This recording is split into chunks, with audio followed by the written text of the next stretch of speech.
ही शिव जी महाराज काम वासनाएं शांत कर देते हैं, काम वासनाओं के शत्रुओं को मार देते हैं। तो ये नेत्र हमें बताता है कि हमें भी काम आसक्त नहीं होना चाहिए, हमारा भी इंद्रियों पर संयम होना चाहिए।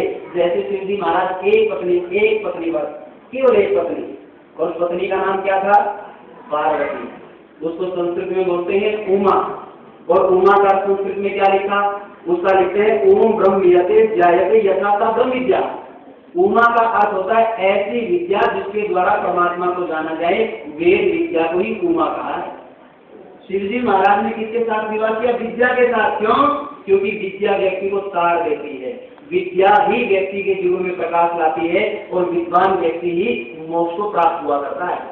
इसलिए उमा को विद्या प्राप्ति अर्थात ब्रह्म विद्या की प्रतीक है। तो इसलिए उसके साथ स्वामी ग्रहण किया। तो हमें भी ब्रह्म विद्या के साथ, जैसे शिव जी महाराज पार्वती के साथ रहते हैं, हमें भी विद्या के संग में जुड़ जाना चाहिए। यदि हम विद्या के क्षेत्र से दूर हो गए तो हमारा जीवन अंधकारमय हो जाएगा, हमारे जीवन में से प्रकाश चला जाएगा। तो शिव जी महाराज ये दिखाना चाहते हैं कि जैसे मैं पार्वती के साथ रहता हूँ, जिसको एक शब्द दिया जाता है शिव जी महाराज को, वो शब्द है अर्धनारीश्वर, आधा।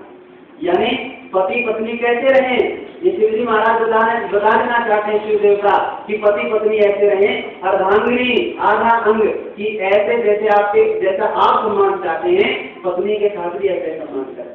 और पति पत्नी कैसे रहें? वेद आदि शास्त्रों में तो बहुत बढ़िया उपमा दी है कि पति और पत्नी ऐसे रहें जैसे दो स्थानों का जल पड़ता है। यदि मैं सोलन का पानी यहाँ पर ले आऊं और गंगा घाट का पानी, दोनों का एक एक गिलास पानी एक बाल्टी में मिला दूं, तो देश का कोई भी वैज्ञानिक, कोई भी दार्शनिक उस पानी को अलग नहीं कर सकता। पानी का स्वरूप एक होता है। तो पति पत्नी का स्वरूप मन से, वचन से, कर्म से एक। और पत्नी कैसे हो? पतिव्रता, पति के साथ में चलने वाली, उसकी सहचरी हो। पति पत्नी में इतना प्रेम हो कि वो उसके मार्ग पर चलने वाली हो, अनुगामिनी हो। लेकिन बहनों से एक बात बता देना चाहता हूँ, यदि पति शराब पीता हो तो अनुगामिनी मत बनना, वरना दिक्कत आ जाएगी घर। अगर जब देर में उजड़ेगा तो बहुत जल्दी ही वहाँ पर बिगाड़ हो जाएगा।